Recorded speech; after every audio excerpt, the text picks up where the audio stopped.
and want to welcome a large crowd. This is a topic we've done before, LLCs. We had a good turnout. I think it was in person down at CSU when we used to meet in person. And now we have invited, I think 182 people have signed up for this event. First of all, I want to thank everybody who worked on this, planning this group and planning this forum, and the members of the planning committee. And they are Harriet, Peggy Kersey, Keisha Allen, Barbara Anderson, Brian Aurelio, Tony Jones, Phil Starr, Keith Benjamin, Molly Schnoke, Dennis Keating, Zach Germaniac, Jennifer Whitner, and Sally Martin, all of who are on our planning committee and work with us in putting these conferences together. Their ideas and insights help us develop new approaches to the complex problems that face our cities. And so I want to thank everybody for doing that. We also want to thank everybody from our sponsor group, and appreciate your sponsorship. And if there's anybody who's out there on this who would like to be a sponsor, contact me in the chat. We'd be happy to talk to you about being a sponsor. We have levels that start at $10 all the way up to the larger figures, but we'd appreciate that. Let me also just say a little something about VISTA, Volunteer in Service to America, which is the equivalent of the Peace Corps. These programs were started by FDR back in 1935, the Civilian Conservation Corps, and graduated into a program to help the poor in American cities and throughout all of America. And Catherine Rolinke is our VISTA this year, and she has done an incredible job putting these together and helping us transition from in place kind of meetings to Zoom. And do appreciate all the work that she's done for us. And I just want to mention Catherine Chevenak, who was our VISTA from a year ago, and she's out at the University of California, Berkeley, going to law school. But she helped us with a building on Buckeye, and they have invested now $2.5 million in that building. And it was a challenge to her. It was a challenge to all of us collecting signatures in the middle of the pandemic. So without further ado, we'll turn it over to Molly Schnoke and the panelists. And my suggestion to you folks is stay muted and use your speaker. That way you can see the speakers. Okay, go ahead, Molly. Thanks, Chip. So as Chip said, we have a full house today. So again, reiterate to ask everyone to stay on mute to reduce any background noise or distraction. We have a lot to get through today. It's a pretty packed panel and the material that's going to be presented. So I want to say that I know there are going to be a lot of questions for today. I'm certain there'll be a number of them. But we ask that you hold your questions till the end of presentations and to submit those through the Zoom chat. Frank Ford has graciously offered to help me with assisting with the question and answer session. So he and I will do our best to get through those, but if we could hold them till the end and submit them through chat. So today's program is being recorded and will be made available through Ohio Fair Lending's YouTube. For anybody who wants to revisit it or share, we encourage you to do so. I'd like to briefly introduce our panelists. Can't do everyone justice with a two-second bio here, but I do want to say that everybody's bio and further information is also available online through Ohio Fair Lending. So first up for us, we have Sally Martin, who I'm sure most of you know Sally out in the community. She is the new director of Cleveland's Building and Housing Department. Sally spent a good portion of her career since 2008 with the city of South Euclid, where she was the housing director and led housing programs and housing code enforcement for that city. She is a founder of the city's affiliate nonprofit Community Development Corporation. I believe, Sally, one of the first suburban CDCs in and around Cleveland, so One South Euclid. She also serves on various housing policy groups and has for a number of years been on the executive committee of VAPAC, as well as co-chair of VAPAC's Delinquent Tax Working Group. Next, we'll hear from Tim Kobie. Tim is a business process analyst with the Cleveland Building and Housing Department, where he works with a wide range of data sources to inform on issues such as demolition, code enforcement, permitting, and housing market health. Tim is the co-chair of the investor working group for VAPAC and is also a participant on the Age-Friendly Cleveland Advisory Council. I'd like to say, and we talked about this before the program started, that we have a number of CSU alum here today. Tim received his master's in urban planning, design, and development, and his PhD in urban studies and public affairs, with a focus on housing and neighborhood development from the Maxine Goodman Levin College of Urban Affairs here at Cleveland State University. We always like to point that out. Next joining us will be Zach Germaniac, who is the legal counsel and director of neighborhood stabilization for Slavic Village Development. He's a 2012 graduate of Cleveland Marshall College of Law, and he credits his work in urban development law from the Urban Development Clinic under the supervision of Professors Kermit Lind and Carol Hayward. Since 2013, Zach has served as the director of neighborhood stabilization for Slavic Village, and his work centers on improving neighborhood housing conditions, eliminating distressed properties through a variety of methods and legal strategies. It seems that Zach has come full circle here, because in 2008, he began serving as an adjunct professor at Cleveland Marshall's Community Advocacy Clinic, where I have no doubt that he is inspiring the next generation of students, just as he was with our law school. Zach also co-chairs VAPAC's Investor Working Group and is a co-author of today's study.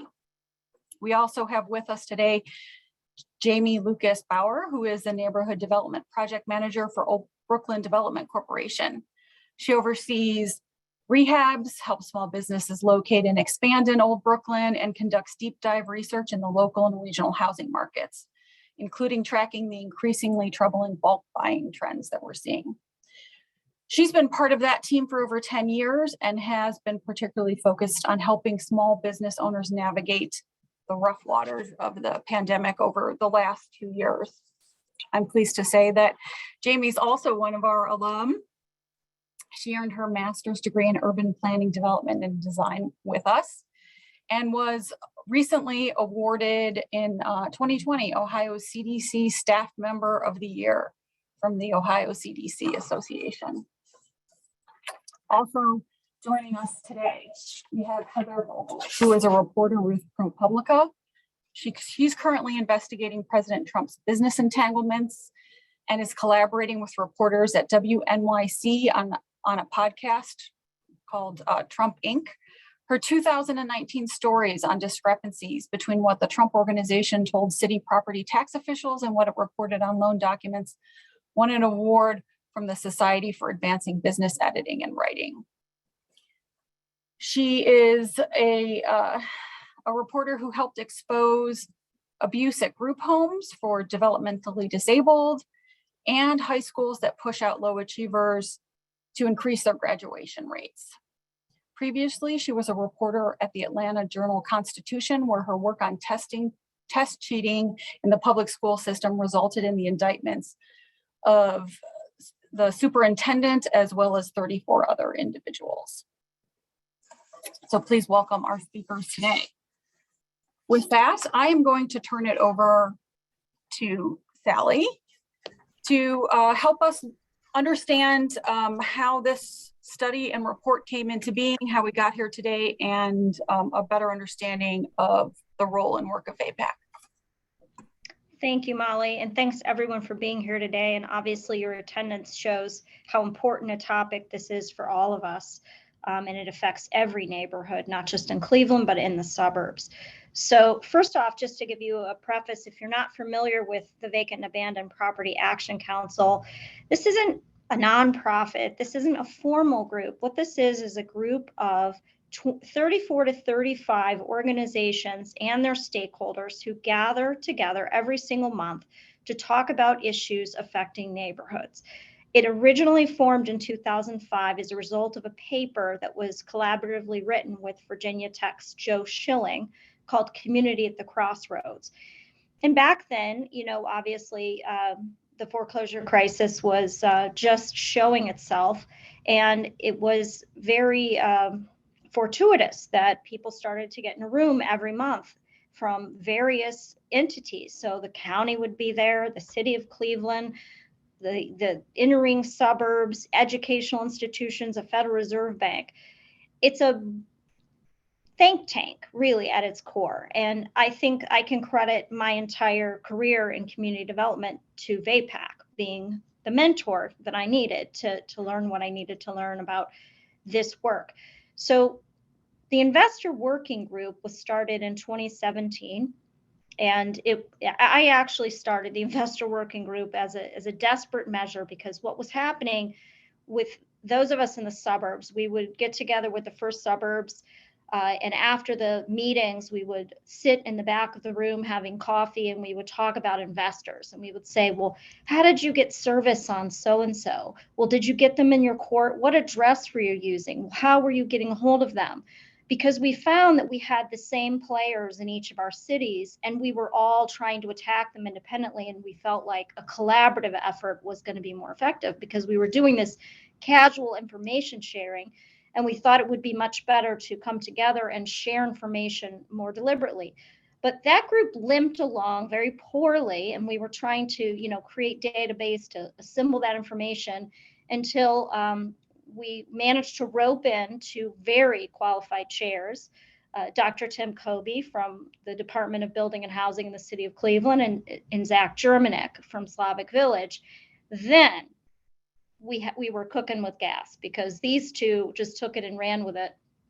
And Zach has just such great has a wonderful legal mind, and had been doing so much great work in Slavic Village. And Tim is a data genius. And so between the two of them, that committee was just producing so much information. And we certainly felt that we needed to start formalizing that. And so as a pandemic project, Dr. Kobie decided, when he was off at home, not being able to come into the office, that he would start doing some casual research and trying to put numbers and quantify the issue.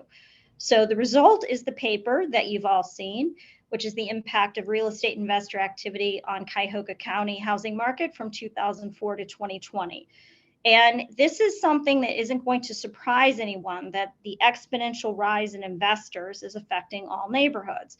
And why did this happen? Well, the prices in Cleveland tumbled and tumbled and tumbled until they bottomed out in the mid, I think the actual bottom of the market may have been like 2008, 2009.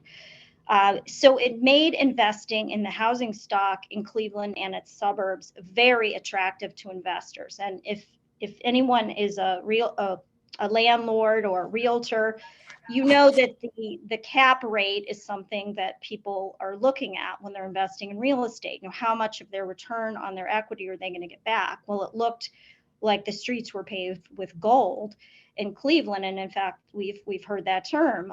Investors from out of the state and out of the country were just trying to gobble everything up. And all of our residents were getting cards in the mail, "We'll buy your house for cash."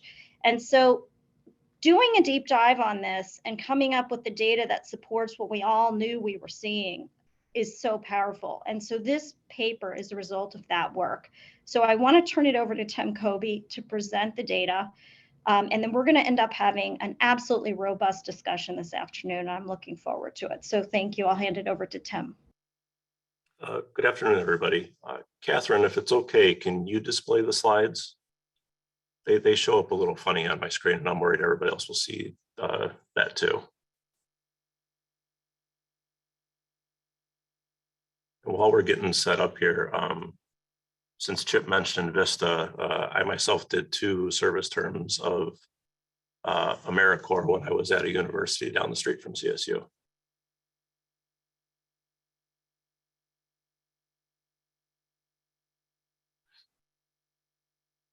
And so, as Sally mentioned, I think we can just go to the next slide so everybody can start digesting this. So as Sally mentioned, kind of the tail end of 2019 going into 2020, the investor working group had been looking into investor activity. And I kept thinking that there had to be a way that we could measure this activity and see if it's increasing the way that it seems to us. But I was also worried that maybe because we're all working in housing, that it was just something that maybe like we were like hyper attuned to, and it wasn't happening at the rate that we thought it might be.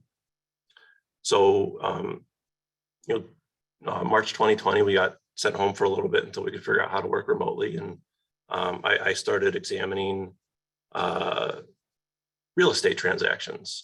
I thought that was a great way to get at investor sentiment and investor activity by looking at real estate transactions. So then what I did is I looked at who the buyer was, and I went ahead and coded the buyer. I think I ended up with 7 different categories, but the 2 main categories were businesses and individuals. And the reason I did that was because the data set that I had, it couldn't, and the data is all real estate transactions for Cuyahoga County. And I downloaded that from NeoCanDo. I got to say where I got the data from, because without NeoCanDo, I wouldn't be able to do what I did. But back to the reason why I chose to look at the differences between businesses and individuals is for a business having a 1 through 3 family home, I know that they're an investor. A business can't legally occupy a residential structure. So that was a good way for me to figure out this divide. And then I had to kind of figure out, well, what's a good time period to look over? I was most concerned with what was happening currently, but I also knew that we had a pretty good idea that there was this increase in investor activity during the foreclosure crisis. So with that in mind, I went ahead and looked back to 2004, and then I went all the way through 2020. So I knew that 2004 was before the crisis, and then I had this buildup into the foreclosure crisis. Then I had this gap after that, and then we got to the current time. So what we can see here in the graph is that, so Cuyahoga County is going to be in orange. So that's if you want to track kind of the county overall. And then the different colors represent the different submarkets. East side of Cleveland is in blue. So then kind of what we see in the West Inner Suburbs and the outer suburbs, there wasn't a real big uptick in businesses acquiring property during the foreclosure crisis. That kind of stayed flat up until 2012. But the other markets did see an increase, and this makes sense because that's where most of our foreclosures were happening, or East side of Cleveland, West side of Cleveland, East Inner Suburbs. So it makes sense that we had that growth there. And then there's a slowdown after the foreclosure crisis. And we kind of wait until 2012 where we see this increase again. And it's actually in all the submarkets where we see this increase. So you can kind of think as the economy recovered, real estate is an attractive investment. So with Cleveland having its depressed housing prices, it was a great market to invest in at the time. And I think the last thing I'll note on this slide is going from 2019 into 2020, the east side of Cleveland continued to climb in its percentage of businesses acquiring property, but the other submarkets either remained flat or kind of had a little bit of a downtick. So I've just started looking at 2021 data. So we'll see if that trend continues, or maybe that's just a little bit of a blip there, but we'll see. So we can go to the next slide. So that was our overall trend, but then I was wondering, well, what prices are buyers buying at? What's the difference between a business buyer and an individual buyer? So again, here I have my start point in 2004, my end point in 2020. And based on the previous slide, I thought 2012 might be a good, another good point to look at for the price data. So just generally for the prices for Cuyahoga County, you can see this big difference between business buyers and individual buyers at the county level. So that tells us that generally speaking, business buyers are tending to buy at the lower end of the market. It also means that those are kind of weighted towards our east side of Cleveland, west side of Cleveland. That's where most of the business activity is taking place.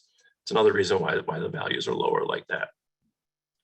And another thing that stood out to me when I looked at the price points was that on the east side of Cleveland, the gap between individuals and businesses is only about $10,000 in 2020.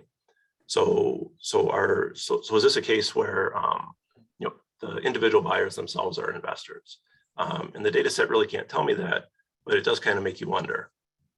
And then the last thing I'll note on the price data is that the two submarkets that haven't recovered their values for individual buyers are both majority Black. So the east side of Cleveland and the East Inner Suburbs. And because I work for the city of Cleveland, I wanted to kind of take a deep dive in Cleveland prices. So we can go to the next slide. And so we can kind of see what the difference was over time here for the city of Cleveland. In pre-foreclosure crisis, we had this gap between business buyers and individual buyers. And there's really not that big of a difference between east side and west side at this point. But then you can see the price crash during the foreclosure crisis, and it's kind of flat for a while. And then the west side of Cleveland recovers. And at this point, businesses are paying more in 2020 than they were in 2004. Same thing for individuals. That's not necessarily the case for the east side of Cleveland, particularly for our individual buyers.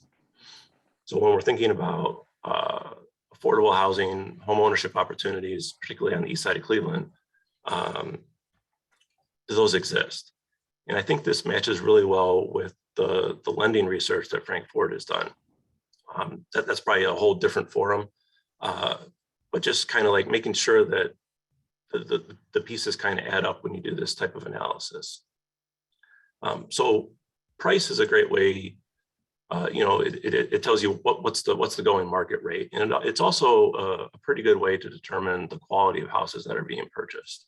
But we have a couple other data sets that can talk to us about housing quality other than the price data. And we can go to the next slide. So in 2015, Western Reserve Land Conservancy did a survey for the entire city of Cleveland. They graded property from A to F, with A being the best and F being the worst. And so taking all the real estate transactions in 2015, I was able to put them in buckets for business buyer, individual buyer, the grade of the property, and then whether that was on the east side or the west side. And you can see in 2015, individuals were mostly just buying A and B properties. However, on the east side, there's this unique thing going on here where the bottom of the market, the Ds and Fs, they're being bought at about the same rate between individuals and businesses. So when we think about, does all this data kind of go together? Does it make sense?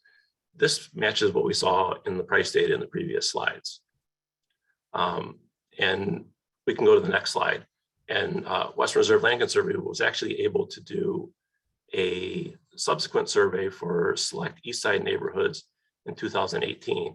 So here we have two different points in time to tell us what's changing in housing quality purchases. So you can see, generally speaking, the percentage of A properties that are acquired, it's dropping. And that could just be the people that are in an A house are staying in an A house, and those properties just aren't going up for sale. And these other ones are the ones that are transferring. So you see kind of this middle market makes up a pretty big share now in 2018 versus 2015. And some good news is that the transactions with those DNF properties went down. But when we take into account the price data, maybe it's not that great a story. So then we can move on to the next slide. So in addition to just overall quality, I was concerned about properties at the very bottom of the market, so the worst of the worst, and what's happening with those. And the way I decided to try and measure that was I wanted to look at properties that had a recent board up. So in this case, it was boarded 6 months prior to the purchase, all the way to 6 months after the purchase. And that was kind of a way to give me an idea. So these are properties that are in the worst condition and they're still transferring. So, and I went and looked at the difference between businesses and individuals. And the purple line is the percentage of businesses. And when I first put that line up in my Excel sheet, I was pretty excited with what I saw. It went from 10% to down below 4%. But then I went ahead and looked at the raw numbers, and they don't actually drop that much. The only reason the percentage declined was because of the increase in businesses acquiring property. So it's not that they're acquiring fewer properties in very bad condition, it's that they're just acquiring more properties overall. And again here, businesses and individuals are buying these properties at about the same rate. The average is approximately 126 properties per year. I think that's all for this slide. We can go to the next one, and we're going to talk a little bit about permitting. Well, sorry, we have a map first. This is just going to tell you where those distressed sales are happening. And we can see most of them are happening on the east side of Cleveland. Glenville stands out. The southern portion of Buckeye Shaker Square neighborhood into Mount Pleasant and Union Miles. Broadway Slavic Village has a hotspot there. And then there's those two hotspots on the near west side. And I don't think that should be surprising to anybody familiar with how maps of Cleveland typically work. So we can go on to the next slide. And I think we are going to talk about our permitting data here. So buying distressed property isn't a problem really. But what needs to be done after you buy a distressed property is it needs rehab, and it needs to go through a permitting process and an inspection process to make sure that repairs are up to code. And so the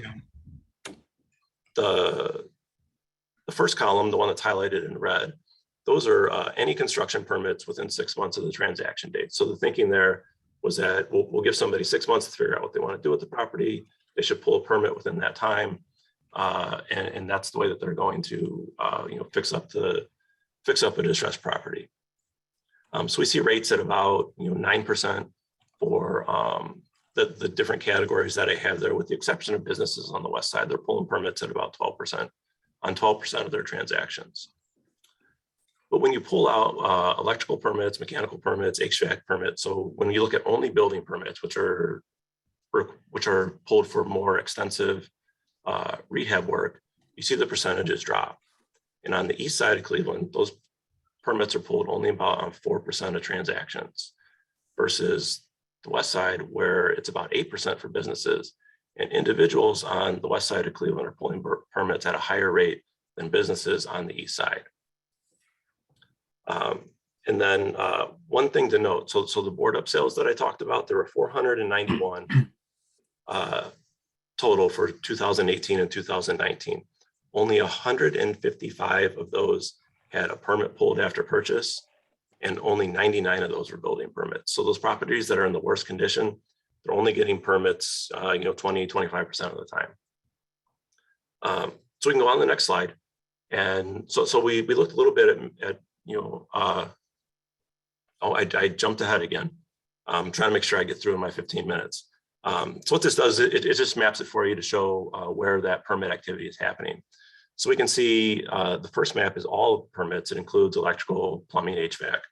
And we can see there is activity on the east side of Cleveland, in Glenville, in Mount Pleasant, Buckeye Shaker Square, Union Miles. And there's also that activity on the west side where we expect to see it. But when you remove those electrical permits, those plumbing permits, HVAC, you can see how the map changes. So the activity that you see on the east side isn't there anymore when we're only looking at building permits. It's predominantly in Detroit, Shoreway, Ohio City, Cams, Old Brooklyn, and a little bit in Ward 16, Jefferson. So we can go to the next slide. So we talked about thinking about if these properties are transferring and then getting repaired. But there were some of those properties, like the B properties, probably some of the C properties, that really don't need a permit. So those might be rentals. So I wanted to go ahead and look at rental registration after a purchase or after a transfer. So the good news is it increased over time. The bad news is it's only about 20% of the transactions where a business registered their property as a rental. And I will note that single family properties are particularly hard to identify as rentals because traditionally those were owner occupants. So there's a lot of digging that we have to do on our end of building housing to figure this out. But we have a couple different ways that we go about it, and we're continuing to work on that. So we can go to the next slide. I might be to conclusions. Okay, good. So I have 2 slides of conclusions, and then we can have our other presenters talk more about like community impact and what they're seeing on the ground. So the percentage of buyers of 1 to 3 family homes that are businesses increased substantially from 2004 to 2020. Businesses tend to buy at the lower end of the market and individuals at the higher end. The exception here would be the east side of Cleveland. East side of Cleveland housing prices have not recovered from the foreclosure crisis, and businesses and individuals are buying at similar price points and of similar quality. Distressed sales are occurring most often on the east side of Cleveland to businesses and individuals at generally the same rate. Construction permits are only being pulled about 10% of the time, and rentals are being registered only about 20% of the time. So then all that data put together can go to our next slide. And so that points to less than ideal scenarios. So these are possible scenarios, just taking all the data together. One is that businesses are speculating or otherwise holding property vacant without improving it through legal rehab. Businesses are renting property out without registering it, obscuring it from the rental inspection process and the lead registry.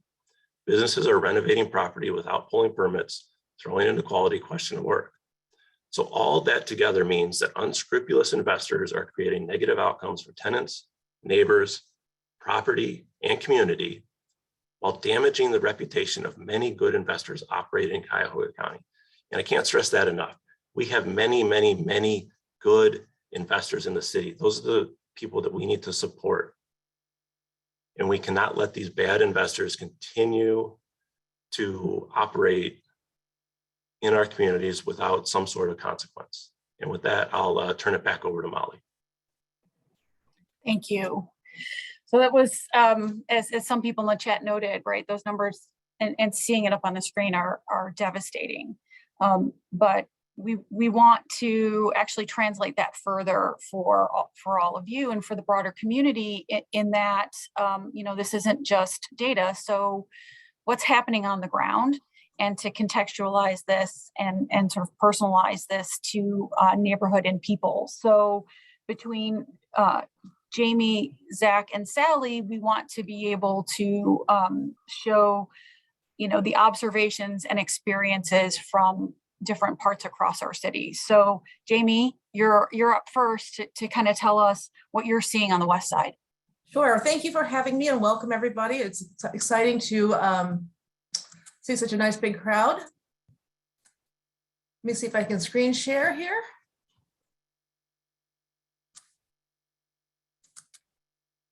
All right, so I work for Old Brooklyn Community Development Corporation. Just so for context, Old Brooklyn is the largest neighborhood in Cleveland. We're about 6 square miles and home to 35,000 people. We also have one of the fastest growing Latinx and African-American populations in Cleveland.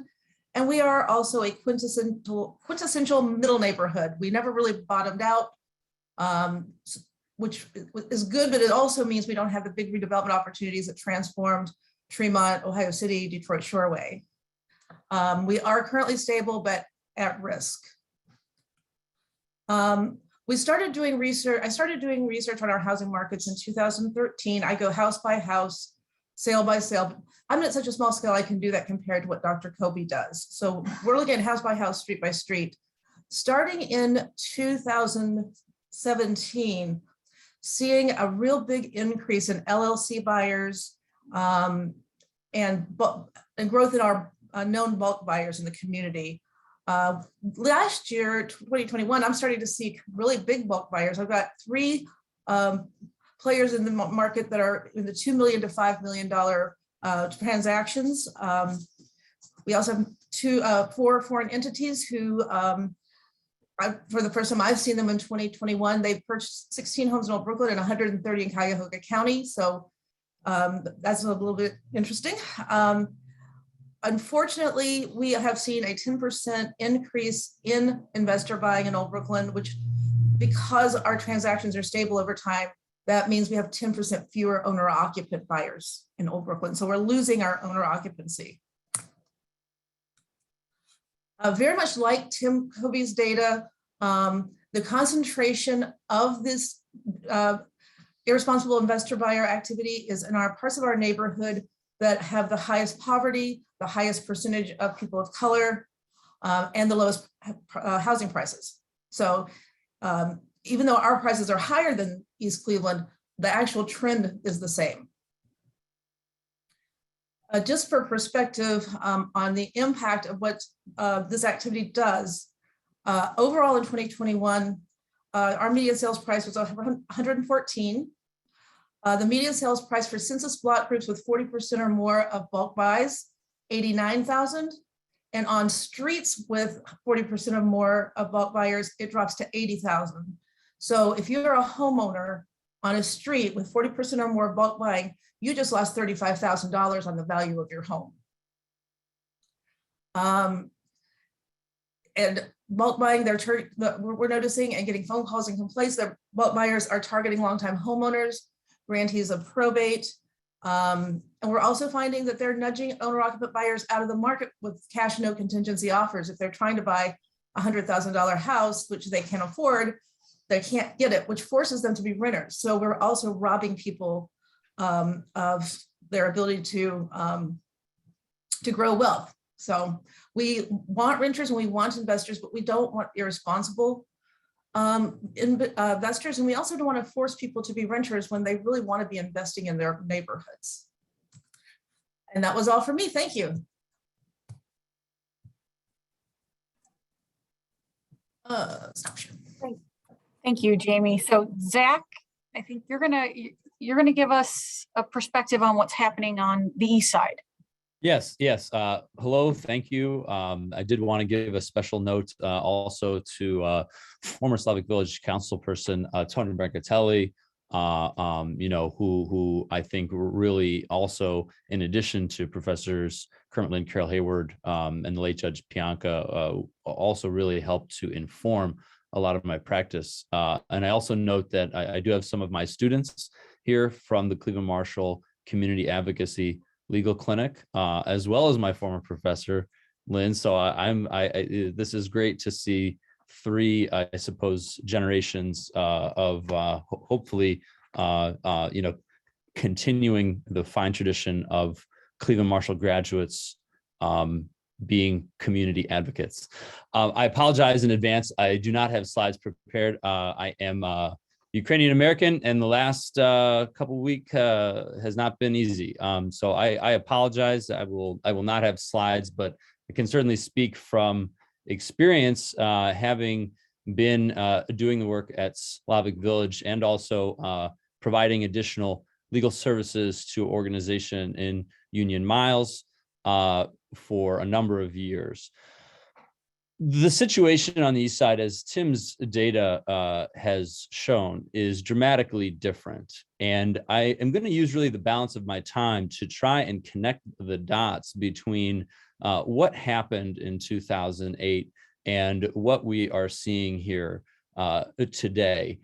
Without bringing back Tim's slide, the first slide that he presented, particularly that dramatic light blue line, looking at the east side of Cleveland, we saw really what amounted to a roller coaster where you had a precipitous drop in any kind of commercial activity during the foreclosure crisis, and then a rapid increase in business or investor-owned properties. And it really does not take much sophistication to realize what the data, both empirically as well as legally, illustrates. There's been numerous studies showing that properties that went through the lengthy foreclosure process, during the years of the recession, 2006, approximately to 2008, 2009, suffered from dramatic increases in code violation, condemnation, everything that you could think of in terms of what makes a property distressed was present. And those properties that were not demolished, but those properties which remained, were essentially passed through the sheriff sale process, oftentimes sight unseen, not to owner occupants for purposes of rehab or for, a local investor entrepreneur willing to roll up their sleeves and do the work themselves. But instead, the vast majority of these properties passed from LLC to LLC. And I want the audience to remember those three letters, LLC. LLC stands for Limited Liability Company. It's not a corporation. It's a separate legal entity recognized by Ohio law. And the form is really the most recent of legal corporate entities. Corporations certainly go back a long ways in American legal and business practice, but LLCs are a relatively recent phenomenon. And they are favored by many different classes of business as essentially a low-cost alternative to the heightened standard of compliance which comes with forming what we would call a traditional corporation, a corporation that issues shares, that has a board of directors. All the things that you would normally associate with the corporation are not necessary when you are establishing a limited liability company. But American law does allow at this point how American law is interpreted. Basically, corporate entities are treated as people. And what we saw out of the 2008 foreclosure crisis is that rapid number of LLCs on the east side of Cleveland, came in and they picked up these properties, many times speculating in the hopes that as the market recovers, a property that they bought at sheriff sale for $500 or $5,000 would turn into something like a $30,000 payday.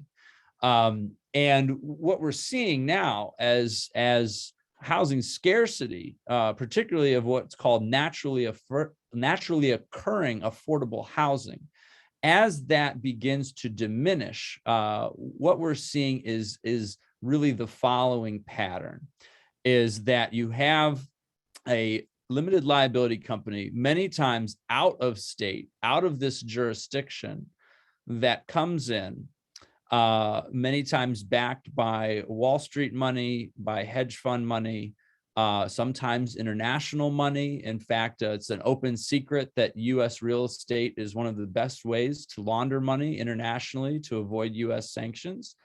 And they come in and they purchase properties. And rather than speculate now, given scarcity, because so many properties were demolished in the aftermath of the 2008 crisis, we now have a situation where there is natural scarcity. And so if your choice is between going to a homeless shelter or being in a property, there are every incentive is there to raise rents as high as possible. And the big concern is that because of the form of this type of purchase activity, values are no longer hinged to the actual quality of the properties. And so you have a large number of properties on the east side of Cleveland that went through the 2008 foreclosure crisis churn that, as Tim's data shows, never a building permit pulled. LLC forms allow you to avoid a whole host of criminal liability.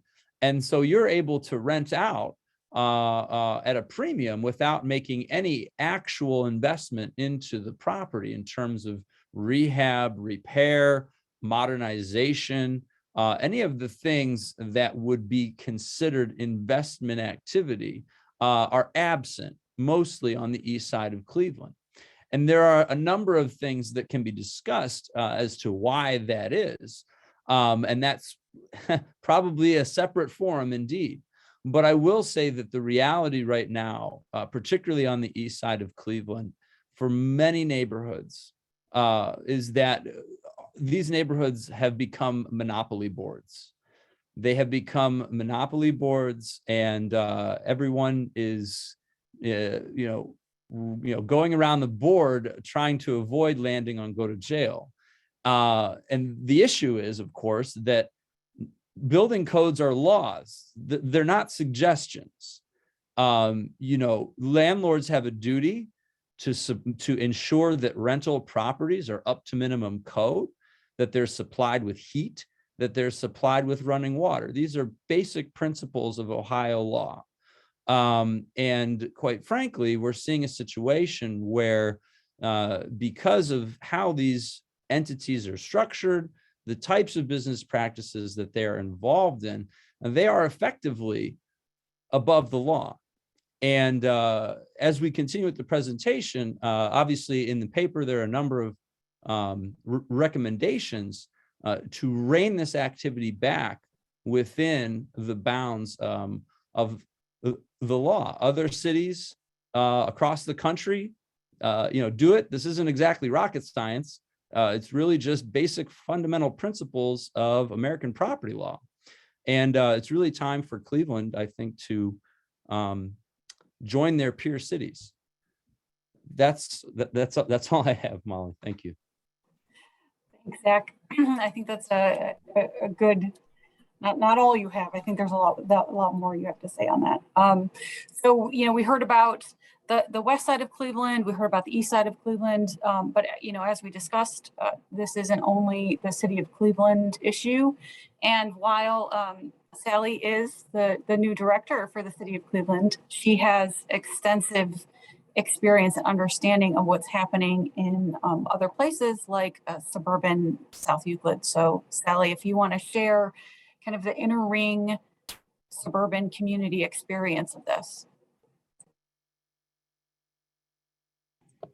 Thank you, Molly. I'm going to limit my remarks to what South Euclid actually did, because I think we've pretty well defined what the problem is. And I think all of us in the entering suburbs were seeing something similar. And South Euclid is a similar size to Old Brooklyn, West Park, Bel Air, Puritas. It's an easy sample size to study. And I will say that much of the innovation that has come out of South Euclid was a result of the collaboration with VAPAC. And I would say in 2010, one of the most impactful things that we did is that City Council passed a vacant building ordinance that worked very similar to point of sale. So South Euclid, unlike some of our peer entering suburbs, never had a point of sale ordinance. Well, we did for a very short period of time, and it was voted down through a referendum. So we knew we couldn't go there, but we did it through passing a vacant building ordinance that just acted like a point of sale, but only for vacant properties.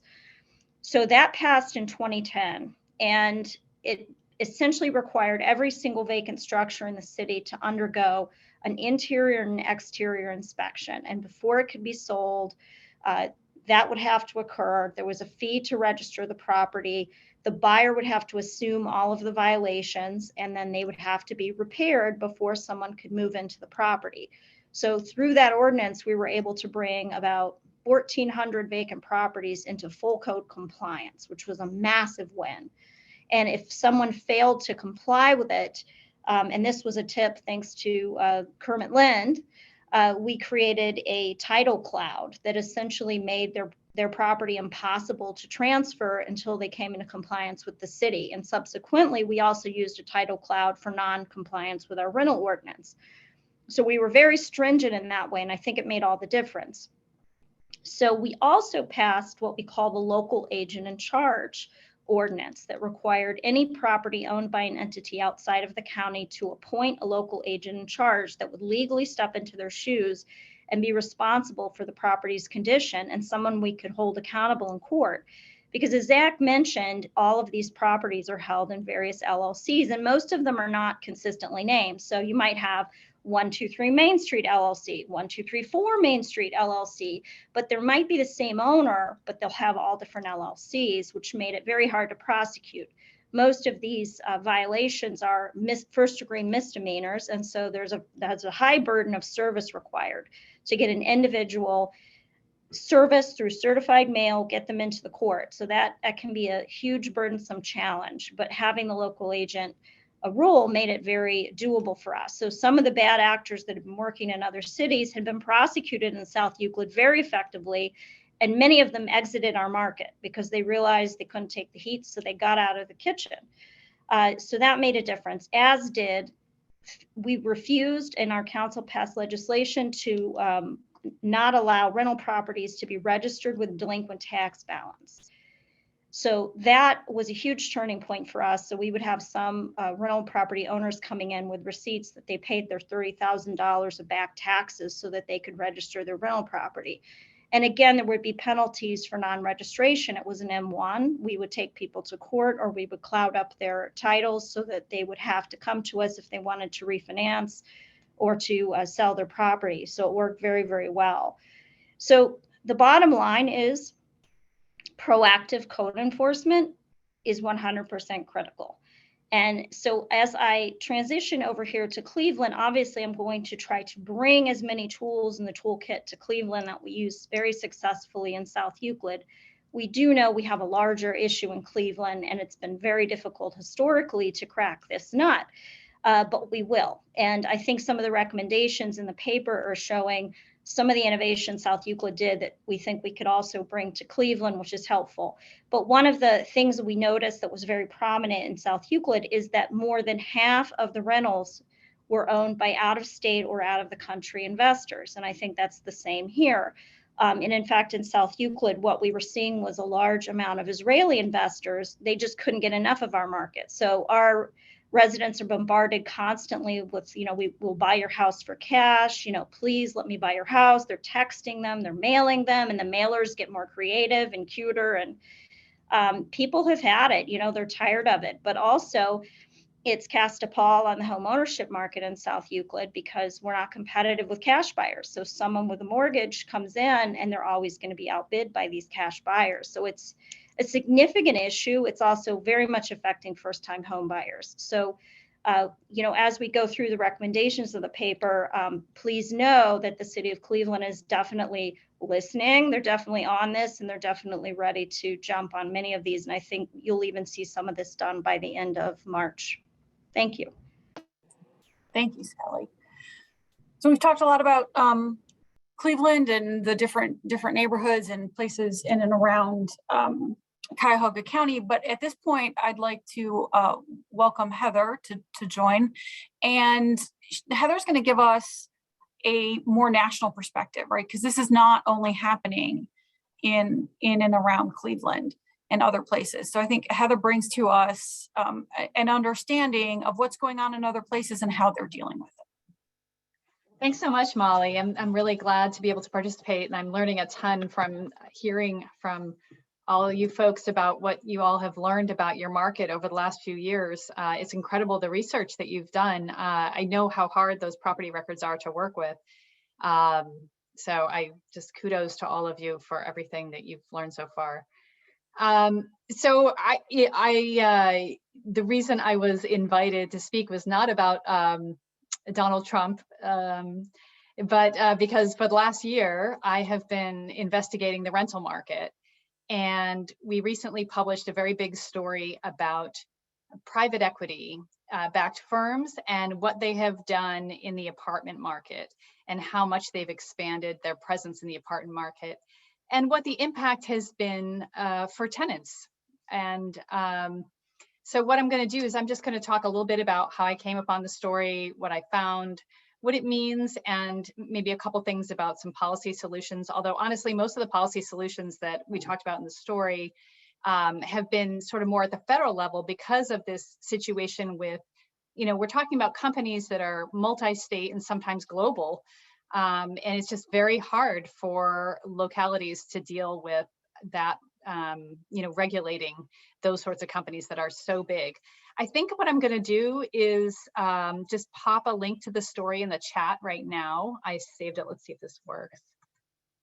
No, it's not working. So that'd be great, though, Heather. We can also post that to the page where we'll post the video great. and Let's do that. share with the group. Okay, let's just do that right now because I get flustered on these things. So the way I got into this actually was through Jared Kushner. Kushner Companies, so his family's company, had taken out a very big loan with Freddie Mac, and I did a story on this in 2020. And in the process of reporting that story, I got to see how the large apartment market was working a bit, and I couldn't figure out what they were doing. I was looking at it, and these guys were passing around these buildings like, cups of coffee or something. It was just, this one would own it for 3 years and they'd get financing, and then they'd sell it to this one, and then that would own it for a few years, and then they'd pass it to another one. And I'm like, what are they doing? Like, this has to be making them money somehow, but I don't completely understand exactly the mechanism behind it. So I started to look more deeply, and I basically found out that it has to do with how private equity investments work.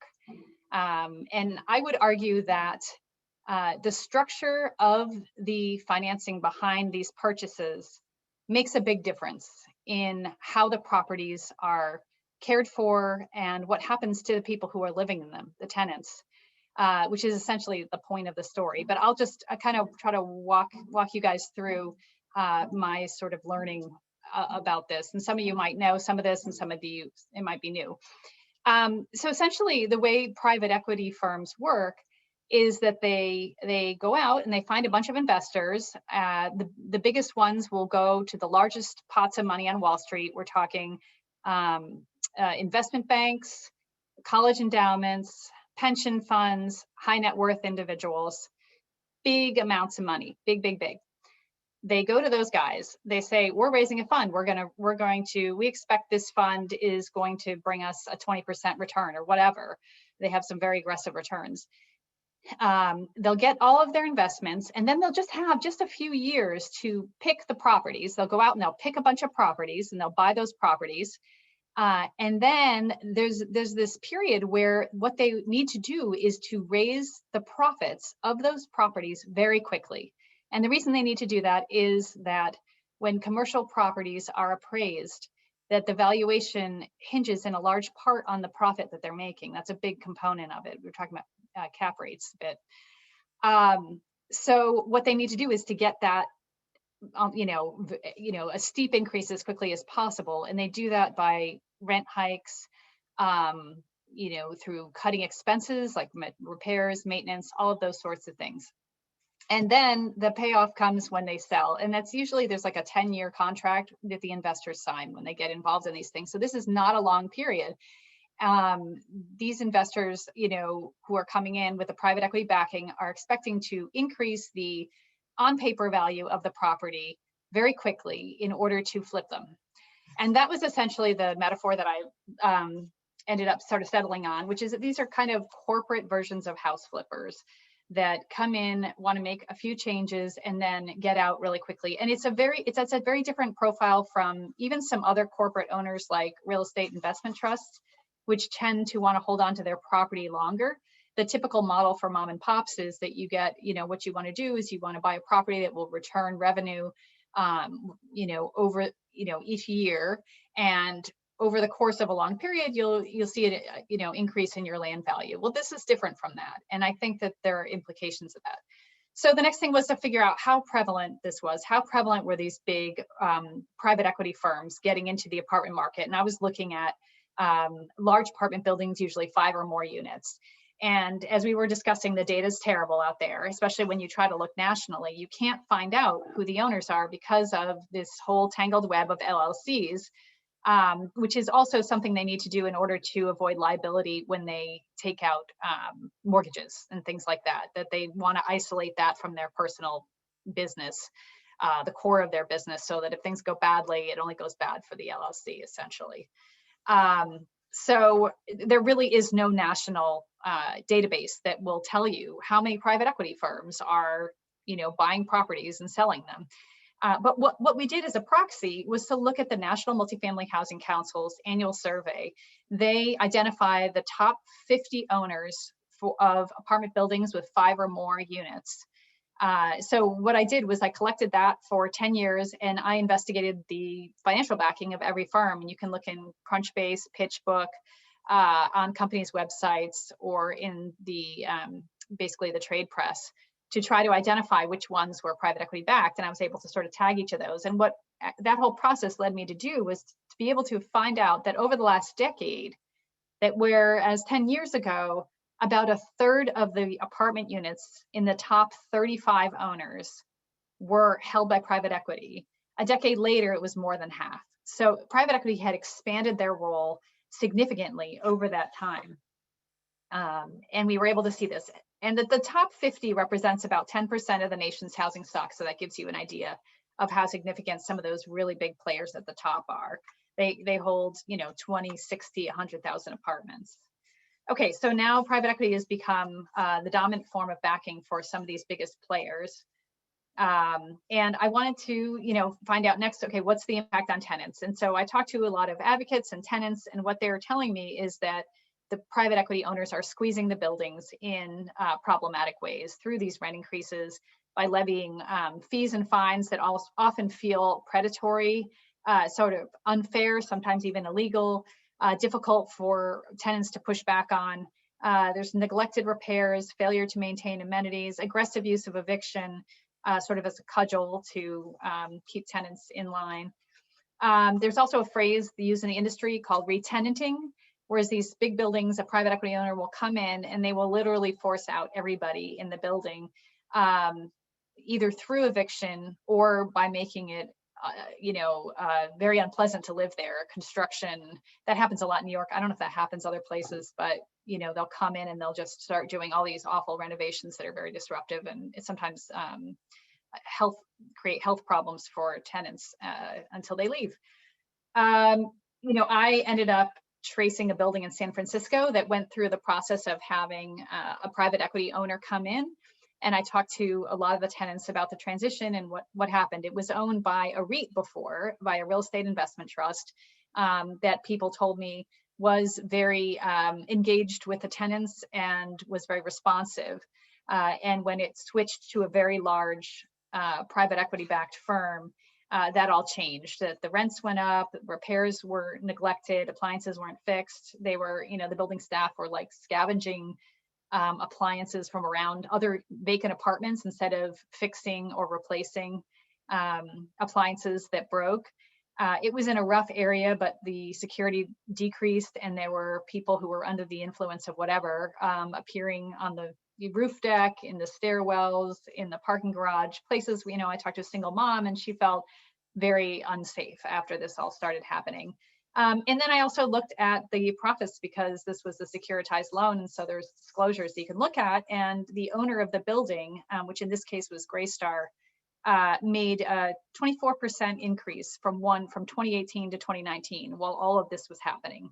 Their profits, their takeaway, not income, but income minus expenses. Their profits increased 24%, which a financial expert of mine told me is a very large increase for 1 year. So the second part of my story is really has to do with the financing. Another way I was able to track these, and I'm going to wrap up soon because I'm only supposed to talk 10 minutes, but just to say that we also found Freddie Mac had a very large role in this change, because they are backing the loans from private lenders. We found that the 20 largest deals that Freddie had ever done in the multifamily market, 85% of them had been done with private equity firms, and all of those, except for I think one, had been done since 2015.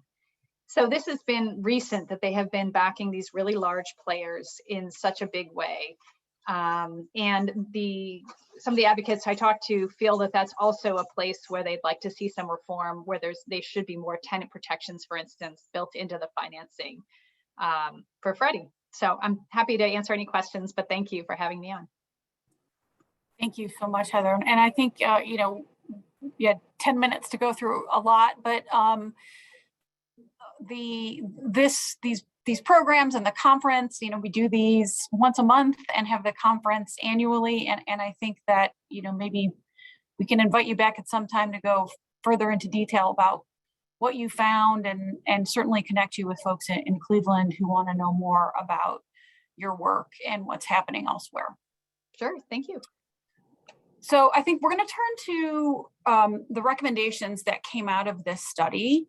And Sally shared with us some of what South Euclid had done and what the hope is for Cleveland. But there were listed some recommendations that I think are pretty reasonable here to go through. And you know, what I would say for folks as we're thinking about these recommendations, that Cleveland and Cuyahoga County tackled the foreclosure crisis pretty head on in you know, starting in 2008.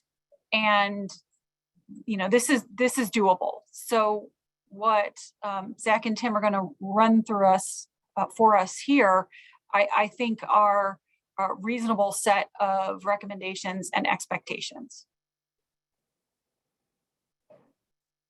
Gentlemen, I turn it over to you. Thanks, Molly. Tim, would you prefer me to kind of start here? Yeah, I think so. Okay, great. So, you know, really, because I obviously we want to reserve a lot of balance for questions, you know, and obviously there's already been a lot of activity in the chat, which I think is great. But, you know, the primary concern here, and I think I've mentioned this before, Cleveland, Ohio has a fantastic code enforcement system for 1982, when you had you know, prior to the rise of LLCs, when it took a pretty hefty amount of time and resources to even form a corporation. I can now form an LLC with $99 in my pocket anywhere in the world. Register that with the Secretary of State, and you are a legal person. You know, if I've got $1 billion in my pocket, I can form a heck of a lot of companies that are all considered separate and distinct legal entities. And one of the things that we really need to look at, if we understand that we are the canary in the coal mine, just as we were in 2008, that we have an opportunity here to modernize and to really ensure that what we don't want to see is a situation where now all of a sudden people are making the very difficult decision of whether or not they want to stay in a condemned property or go homeless. One of the best tools for modernizing this entire scheme and system of code enforcement is to recognize that there is a difference between a company and a living, breathing human, and to adjust those laws accordingly.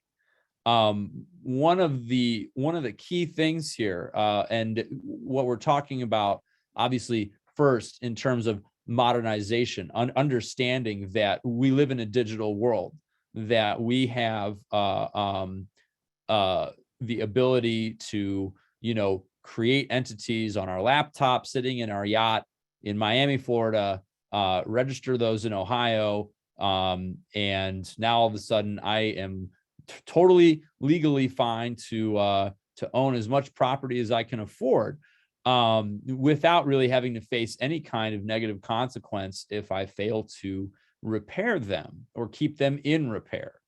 We obviously have a very significant problem with disclosure because, as I think a lot of folks have noted, we don't even know who a lot of these people are. And the best remedy for mold is sunshine. And I think that's a pretty well-established principle. Understanding that what we have, in addition to just plainly modernizing a lot of procedures, just in terms of what happens when you purchase investment property. You know, do you have to disclose, for example, are you using a local property manager? And if so, are they licensed? Because in Ohio, you have to carry a real estate broker's license. Currently, the statute governing rental registration in the city of Cleveland does not have that requirement. So I, as an investor, even though I am not in compliance with state law, there's no local ordinance which states that my property manager, should be a license, having a real estate's license.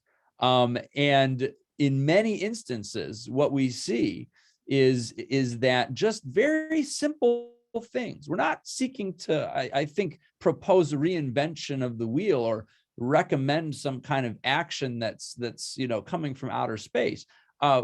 Just really looking at the modern environment of real estate in the 21st century in a major metropolitan area such as Cleveland, and noticing that, hey, you know what? Maybe we should start looking at how to bring our municipal practices up to par with similarly situated cities across the country. Speaking of empowering, recognizing that the corporate forms that are used by these entities effectively place them above the law. I'll tell you why. In the city of Cleveland, and this is just a generally accepted principle of law throughout the state of Ohio, okay, building code violations are misdemeanor level offenses. Essentially, what that means is that as a non-felony, that there are certain limitations on what can be done to enforce criminally a building code violation.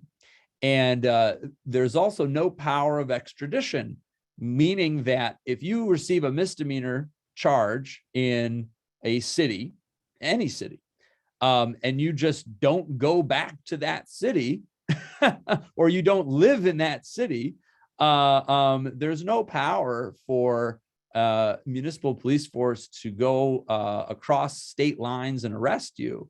And furthermore, if you are an LLC defendant, an LLC is just a piece of paper, and it's kept on file with the Secretary of State. Haven't seen anyone be able to wrap a pair of handcuffs around a piece of paper. So, unfortunately, what we have is a situation where individuals, living, breathing human beings, are subject to a loss of liberty interest and, potential fines that can range into the thousands of dollars, sometimes the tens or even hundreds of thousands of dollars, whereas corporate entities, by and large, are not subjected to the same types of scrutiny, allowing for things like civil actions, which drive 2 hours down to Columbus. Columbus has a series of ordinances that provide two-track enforcement at the same time, just being very, very clear and direct in their local ordinances regarding not only will there be a potential criminal prosecution, but at the point of violation issuance, there's also potential for a civil action. If you follow, I don't know how many people follow the City of Columbus Law Department, maybe that's just me, but they do really interesting work with regards to civil enforcement. And again, 2 hours away, this is really, really very, very needed things to add tools into the toolbox. I did want to maybe pass it over to Tim, because obviously I don't work in the building department, but this is actually kind of a hot topic with regards to resources. Tim, if you'd like to maybe take it over from here. Which one would you like me to cover, Zach? Allocating the financial material resources to existing building departments. Sure. That. I guess it's a little awkward to advocate for more funding. If you'd prefer, I'm sorry, I didn't mean to put you on the spot. I can certainly, because I understand that is a little bit of a delicate situation. If you'd like, I can actually speak from direct experience on this. The need for just proper funding. It is a real shame that we have not, I think, properly funded the city of Cleveland's building department. But I don't know, Tim. So maybe I'll or- say something briefly and then you can hop in.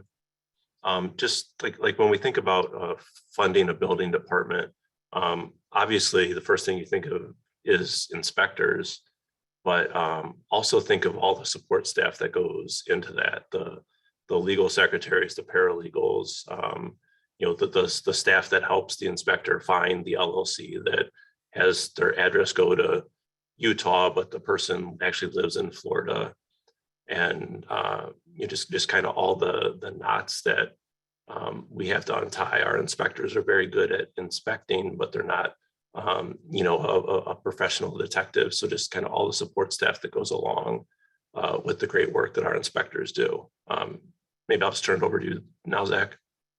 Sure. Yeah. And, I want to be very clear that this is in no way knocking the performance of the building department. It's very hard to win the Indianapolis 500 when you are, not given a race car, but expected instead, to run that race with your gas tank already half empty. So I want to be very clear on that point. But I also want to give an illustration that I think is probably very, very relevant. As you know, the city Department of Building and Housing has the primary responsibility for reboarding and resecuring vacant properties. Vacant properties, as I hope most people are aware, pose a very, very serious risk of immediate harm to health and safety. Everything from people walking in and the floor collapsing underneath them, increased risk of arson. I've had some very tragic experiences with children stumbling onto a property, and then all of a sudden there's an injury. These are very, very serious concerns. And unfortunately, at present, the city of Cleveland does not have proper resources to even look at just making sure that things like reboarding requests, which I would consider to be the building and housing equivalent of a 911 call, the department needs to be properly funded so that these types of issues and the properties themselves are secured as an equity preservation tool.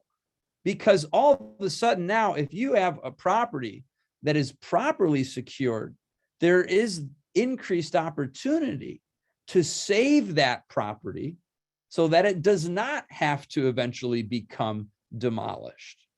Because ultimately, we cannot demolish our way out of an affordable housing crisis.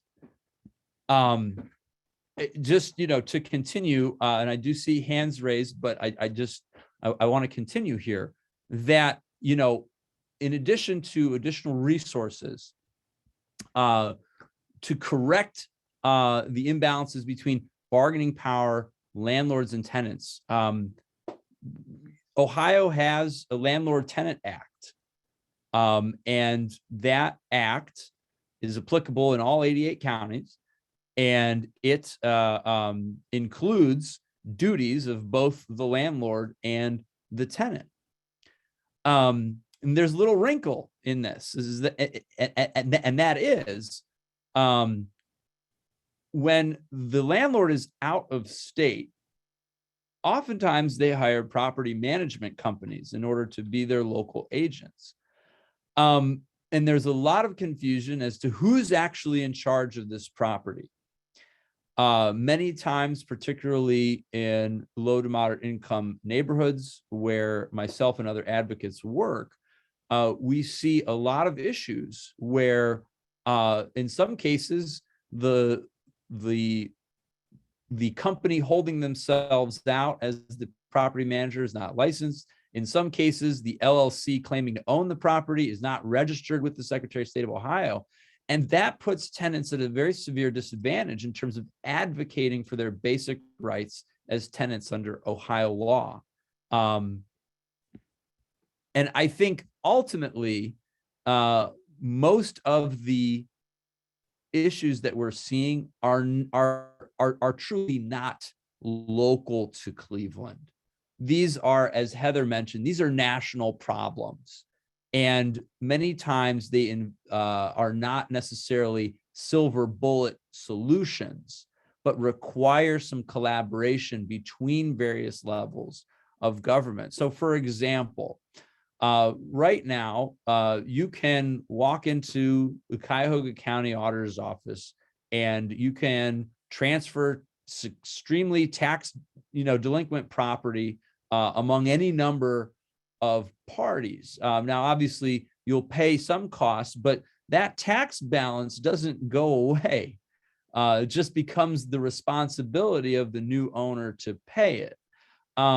And the issue is that if you've created a network of LLCs, it's very unlikely that you'll have an actor that steps forward to actually pay off the taxes. So that's one example where collaboration between local and county government, for example, could come into play.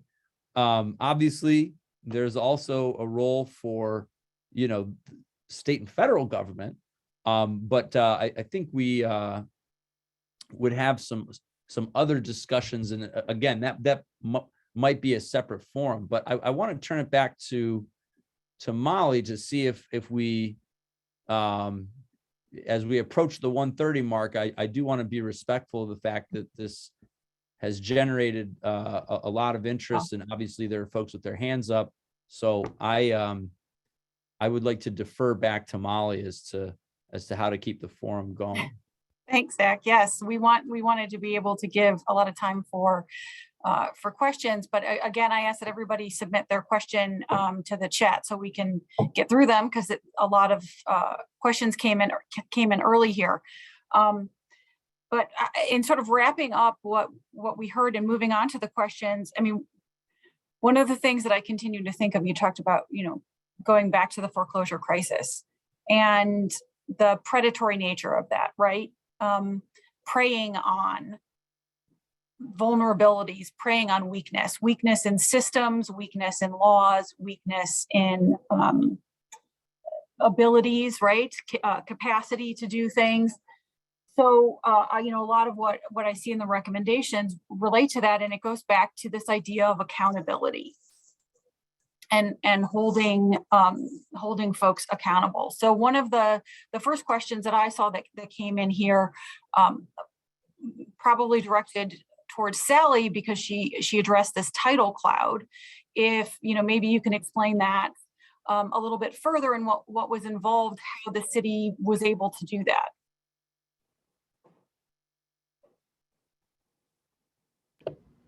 Thanks, Molly. I can. Essentially, what a title cloud is a way of the city putting an affidavit of fact together to essentially say that the property is out of compliance with city ordinances and that it's subject to certain fines and penalties. So that was recorded against the deed.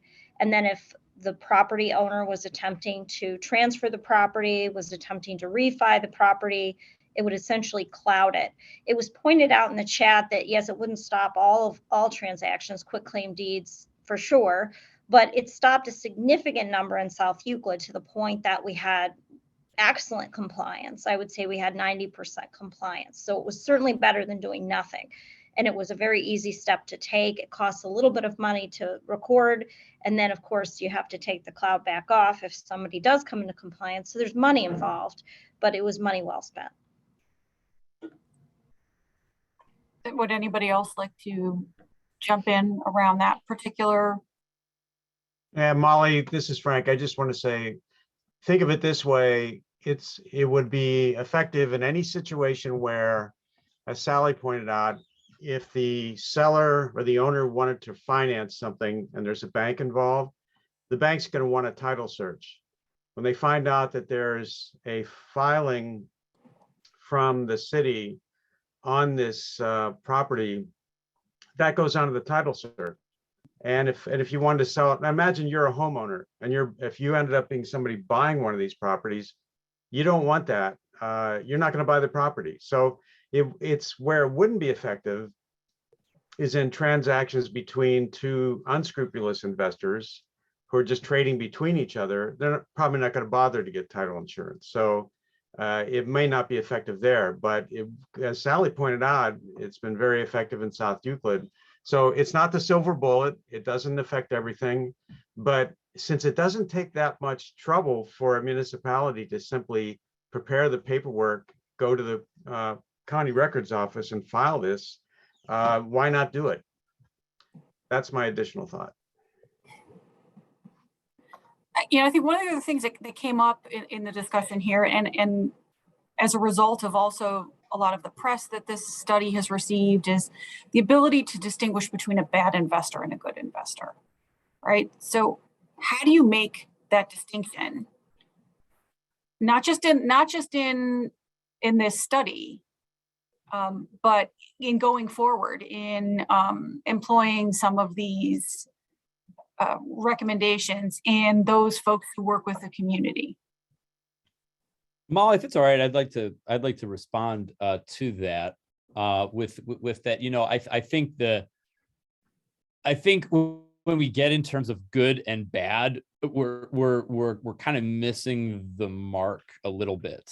I mean, what we're looking at is this particular business activity beneficial or non-beneficial to the community?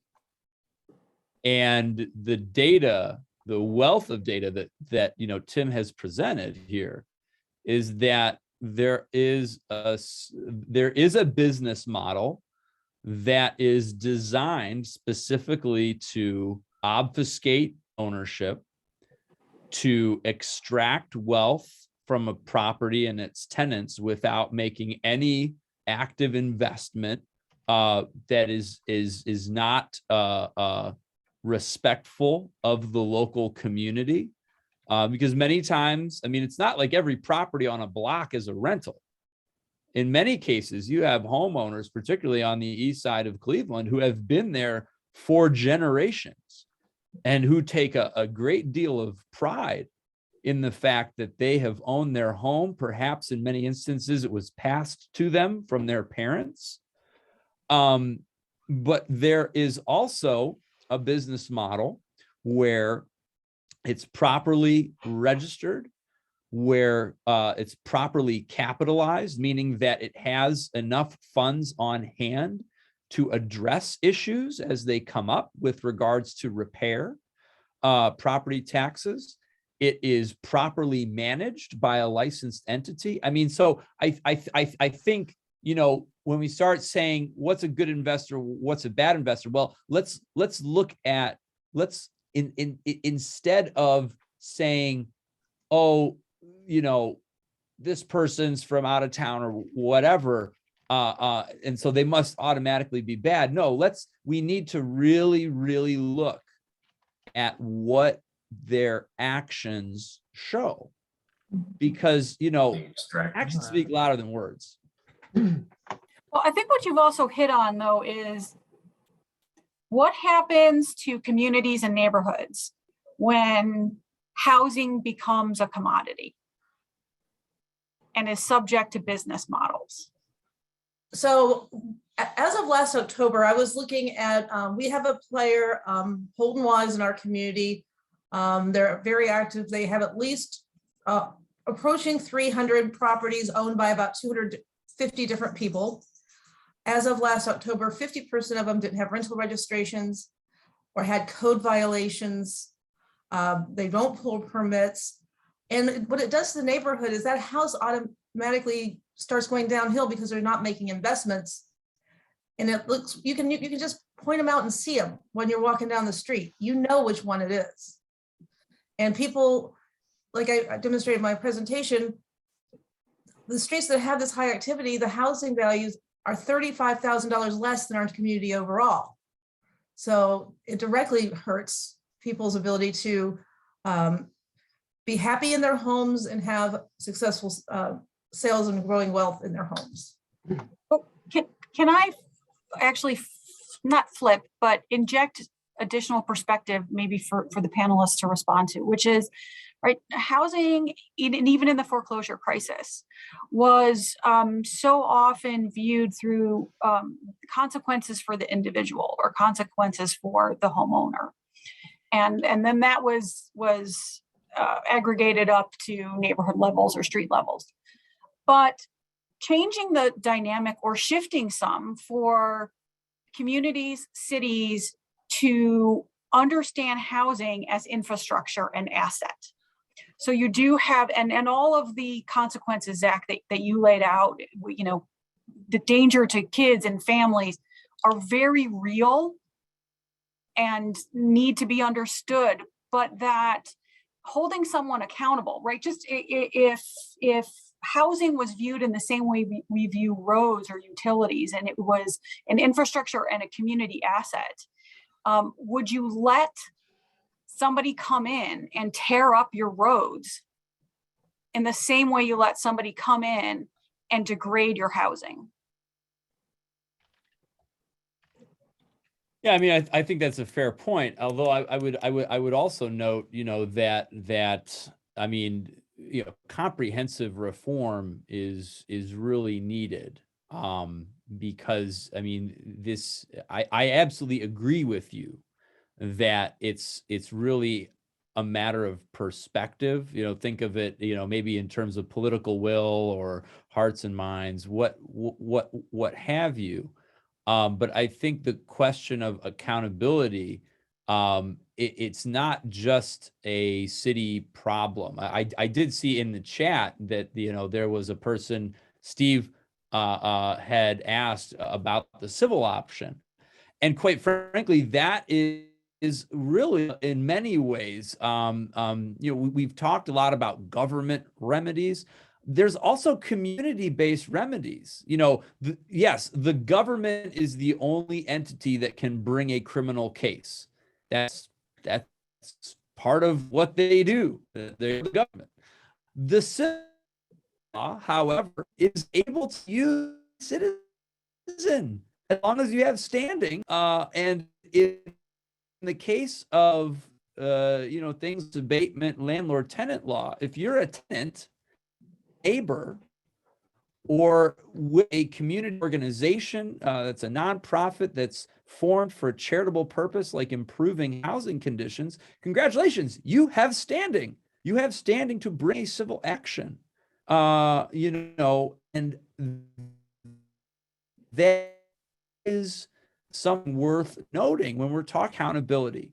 If we have a situation where actors have figured out that there are ways and loopholes to get around criminal sanction, which again, criminal sanctions brought by the government are a fairly high burden to meet. We have a Bill of Rights for a reason. And I rather like our Bill of Rights, you know, and I'm certainly not advocating that we change that. But the fact of the matter is that in a legal environment where corporations are considered as legal persons, they also have constitutional rights, including that they are innocent until proven guilty, that they have a right to cross-examine, and that they have, and that the state bears the burden of proving a case beyond a reasonable doubt. Those are constitutional rights we all enjoy, but all, you know, does include corporations. So that's On very, the civil that's very side, daunting. On the well, civil right, side. and that's exactly why I think a civil remedy is something long overdue, because under the civil law, where there's no liberty interest at stake, we're literally talking about equitable remedies and damages.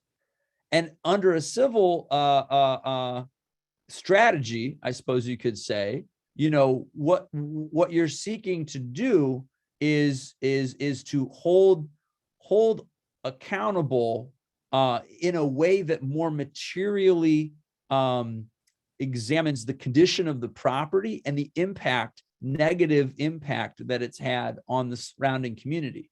Also, there are lessened due process considerations. So for example, if I file a civil case, as I do in Slavic Village all the time, I just had a hearing on this yesterday, where we've had some owners asleep at the wheel. Guess what?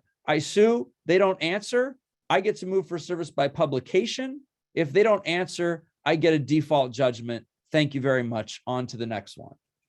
That's a much different legal environment than a criminal case. And, there are cases that can sometimes go on for years. I'm not saying that the civil option is again, there is no such thing as a silver bullet. And I've also been in civil cases that have gone on for some time.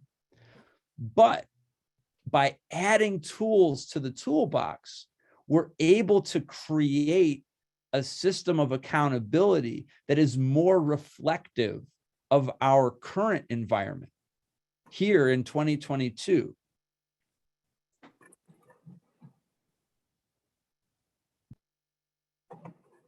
Frank, do you've been actively looking through the chat of questions? Yeah. And I know I've missed So- several. So can you add here? Well, I'm going to just go through the list, starting from the ones in order. Some of them were not questions, some were comments, but in terms of ones that looked like they were questions, I do want to say one of the early ones was this question about how do you determine a good investor from a bad investor. I did insert into the chat just a very preliminary list of some things to consider. And it goes to what Zach said about look at the actions taken.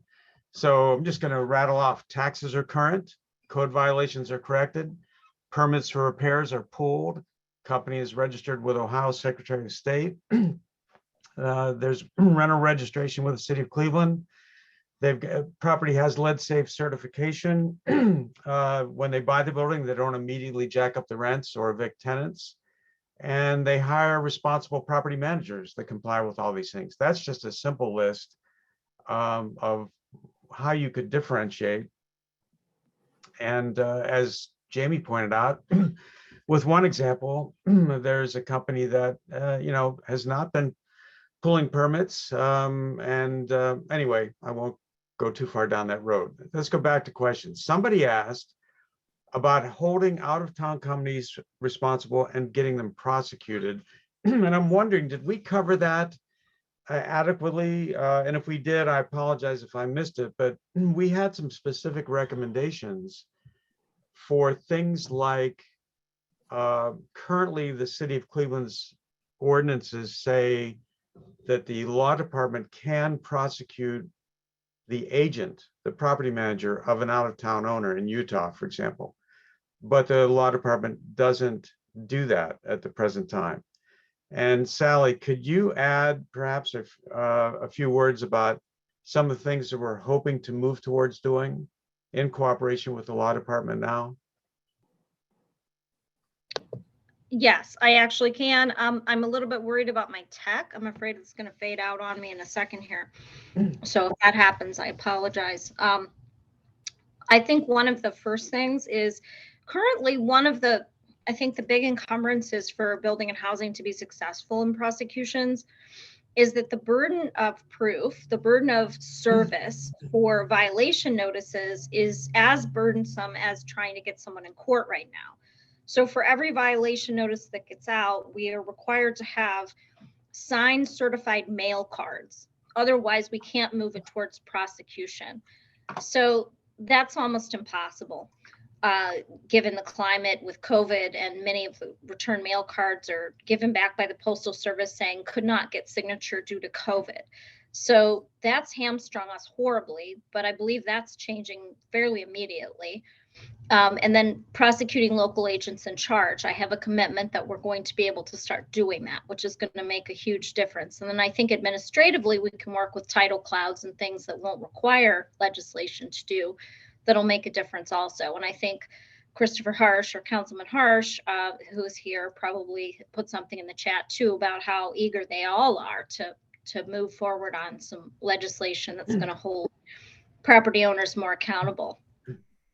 Can you, I'm going to stay with you for a minute because the very next question that I saw, and I am moving on to another subject, was you had been talking about what you did in South Euclid, and somebody asked, how did you handle situations with occupied properties? What was the impact on tenants?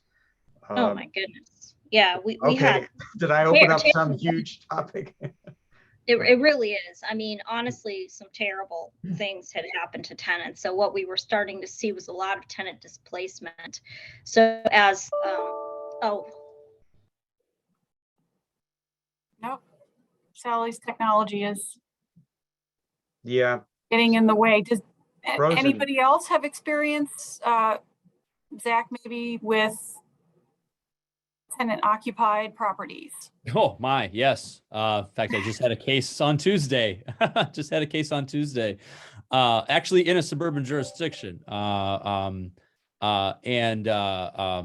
You know, the issues that we see a lot of times, particularly when we're talking about tenant occupied properties. And in fact, I have another case coming up where, you know, some of my students are helping me with it, because it's a real crazy one where we have a local property manager that may not have their real estate license, and the owner of the property is an entity that is in fact not registered with the Secretary of State. So you start to wonder, how are these organizations buying and transferring properties when there's apparently no one checking? You know, it should not be the tenant's responsibility to check whether or not their landlord is legally allowed to operate in the state of Ohio. I mean, that's just kind of basic public policy common sense. But moreover, what we're seeing is that overall, when you have tenant occupied properties, oftentimes they're at a severe disadvantage in how to properly assert their rights. The most common tool, in fact, is the rent escrow process. And the rent escrow process, of course, has a number of legal requirements. You know, you can't just refuse to pay your rent. I mean, you're a party to a contract. At the end of the day, the landlord-tenant arrangement is a contractual relationship. Okay, that's governed by law. I mean, it's basic regulation. And so you have to complete a number of steps procedurally if you want to place your rent in escrow. And one of the first things on the application to place your rent in escrow is, please name your landlord and their property manager if they have one. And that right there, that is something where, you know, if you don't know, if you don't have the, if that information has not been clearly provided to you, that can create a lot of burdens for tenants that are seeking to enforce their rights. And from the city's end, also, when you have a tenant occupied property and that property has co-violations, that now becomes the tenant's strongest supporting evidence that, look, I'm not getting what I paid for.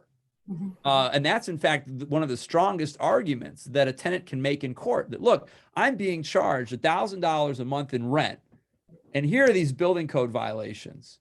But if we can't connect the dots there in terms of who's responsible, are they licensed, are they registered with Secretary of State, just like you get a birth certificate, okay? Like, this is not, you know, this is not something from outer space. This is basic stuff. Well, it seems that enforcement of existing laws and regulations is a huge part of this, and the will to enforce those, and which goes back to properly funding the building and housing department so it's capable of doing these things, right? So enforcement, which, you know, seems to be a key for so many communities at every governmental level, the enforcement of city ordinances and laws, the enforcement of state and whatever, you know, we have federally here, to go after and connect those dots. Can I go on? Yes, please. So there was a question about, well, it was a question of clarifying, can the city force LLCs to have a local service contact, a property manager contact? And I think the ordinance does say that, but Zach, I think we were proposing that they go further, if that's not correct, right? To be more Yeah. specific. So, yeah, there are existing ordinances on the books, and I think we've been pretty consistent that, we're not really seeking, these policy recommendations are based upon data where, some changes might be needed in order to more, keep with the times of our current environment. One of the issues that we're having, particularly with regards to property managers, is that the current regulatory environment is just insufficient, just on the basic level of what information is asked for by the city and what's provided. What you essentially end up with, quite frankly, because look, I'll be the first one to tell you, I've represented my fair share of landlords too. And what you essentially have is an honor system. You have self-reporting. Now, I take my oath I take my professional obligations seriously, but at the end of the day, it is more or less an honor system.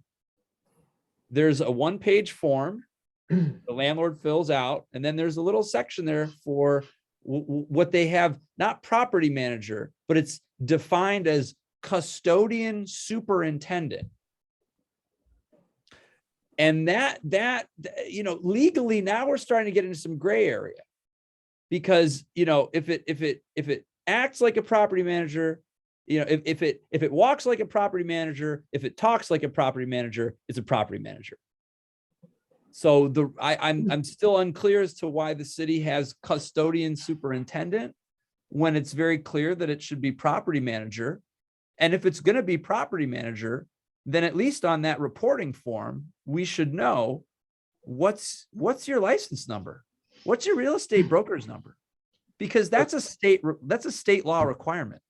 So since a lot of these questions are about enforcement, collecting more information, I do want to get something out there before we run out of time. It's in the study, it's one of our recommendations, but it's not one at the city level. It's at the county level.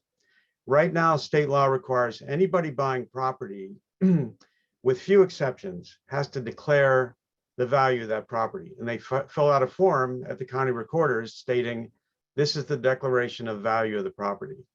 But the state law also says that they can also be asked to provide, and it's something like such other information as required by the county auditor. The county auditor doesn't necessarily ask for a lot of other information, but what if they did? What if they asked for things like, are you registered with the Secretary of State? Is rental registration complied with? Are your taxes current? It doesn't mean they can necessarily enforce it, those specific things, but what they could enforce is say, you didn't fill out the form, we're not filing your deed. Even if the county itself couldn't necessarily enforce all the pieces of that, they can enforce the requirement to disclose those things. And I don't know if anybody's, what's that? Then you have a record of it, Yeah, that right. people can go in and find the who. So when Zach's talking about not knowing who the landlord is or who to list, there's a Right. public record of who that is supposed to be. So this is one of those little things buried amongst our 20 some recommendations, which in fact could have some incredible teeth to it. And obviously we'll have to have a conversation with the county about their willingness to go a little further and ask some additional questions in this required form. So I'm sorry, I just took up a bunch of minutes. Let me see what else. Well, can I Yeah, go ahead. We do have a limited amount of time. We've only got about 6 minutes left here. And we focus a lot on enforcement. We focus a lot on the investor side. One last point I would like to have the panelists get to is, what are the recommendations? What are the approaches with helping people who want to be homeowners, right? So this limits opportunities for new homeowners.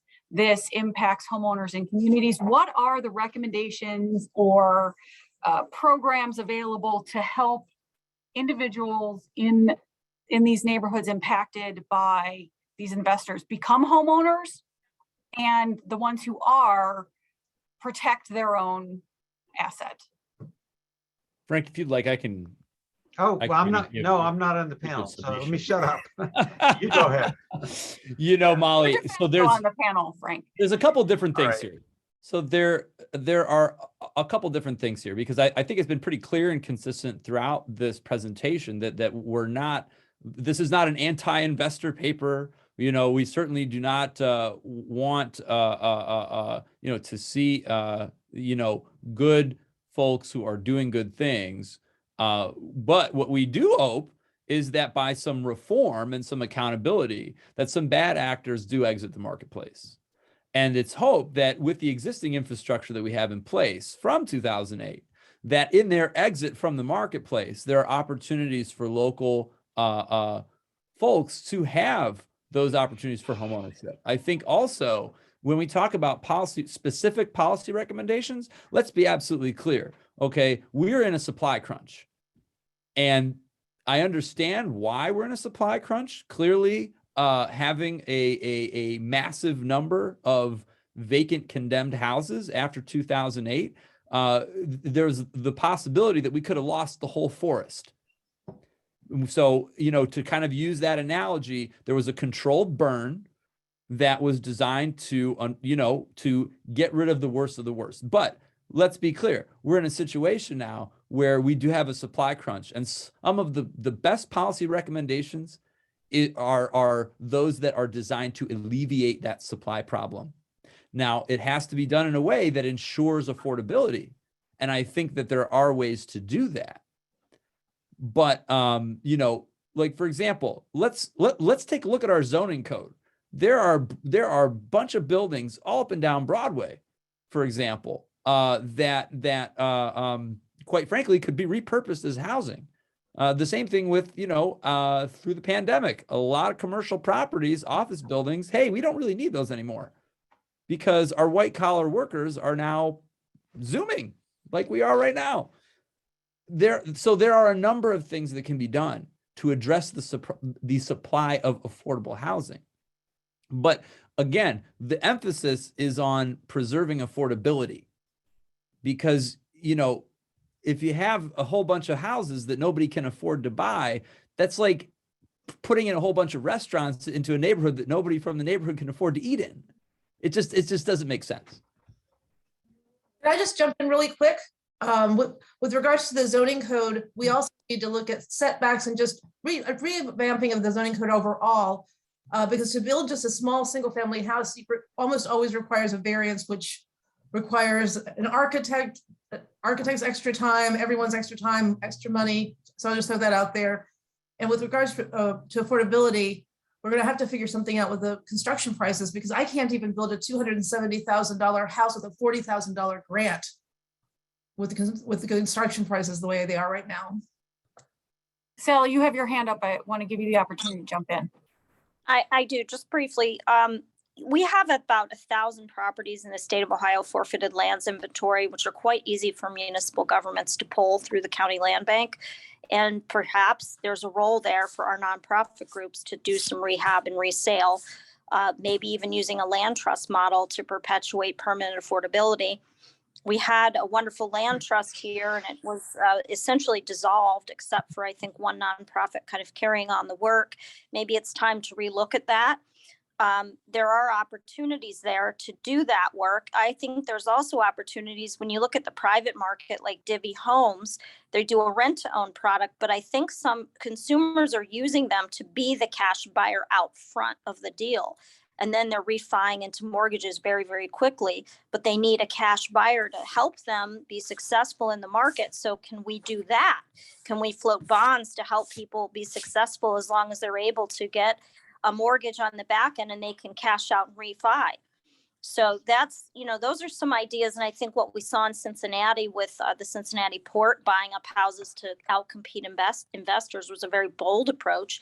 So we need to look at things like that here, something a little bit bolder than what we're doing, because I think FHA buyers are just getting shut out, and we still need to continue to work with lenders to push lending. In certain parts of our city, they're just not lending. And, the land trust model, right? I think there's renewed interest in that. The Cleveland Foundation is supporting developing a land trust for the Huff neighborhood and working with community there to deploy that. So, Cleveland was out front in land trust a while ago. You talked about a lot of things that people can do. And I go back again to the foreclosure crisis, where leveraging the investments that were already made in developing community capacity to address this issue, right? All of the support to the housing counseling agencies that went in to create this network of support, and sort of re-leveraging what went on there, and bringing back in a lot of these housing counseling agencies and what they were doing to help people, first-time home buyers, also as an important component. So it's 2:00 now, but I want to give each one of our panelists a last opportunity for a final statement here, and a recommendation to Chip and our planning group that maybe this topic is revisited at our fall conference, because there is just so much here. So, Sally, we'll go back in order of our original speakers and presenters here. So Sally, you're up first, kind of last comment. Last comment is that just stay tuned. Don't give up on the city of Cleveland. I think you're going to see a lot of changes by the end of the month. And then going forward, I think you're going to see a very aggressive approach coming out of 601 Lakeside. Here, here. Tim, Dr. Kobie, you're up next. I guess I'll just close with, I kind of wanted to answer a question, and I found the answer, and then kind of everybody else in the group was like, hey, this answer is important. We need to figure out how to share it, and just appreciate the investor working group and VAPAC and all the other people that helped make the paper a reality. Jamie. Yes, I'm actually really excited about what's happening in the city of Cleveland, because Old Brooklyn is a Cleveland neighborhood. We cannot enact our own legislation like the city of Euclid, so we are depending on Cleveland. So seeing this moving forward will really help our community, and it's very exciting. Zach, you're up. I just want to say thanks to everyone. Obviously, this is a very timely topic. I do want to, of course, recognize everyone who was involved with creating this paper. My co-chair, Dr. Kobie, has done some just incredible research, and obviously, I do want to recognize the shoulders of the giants we stand on, including Frank Ford and Charles Bromley and Harriet and Sally. And this is a really impressive group of folks, and a fine tradition that we are involved in, furthering. My only last comment would be is that there's no one who is saying that you do not have the right to own property. You do not have the right to own, to make a living. What we are saying, though, is that for every right comes a responsibility. And when you own property, a basic responsibility is to maintain it.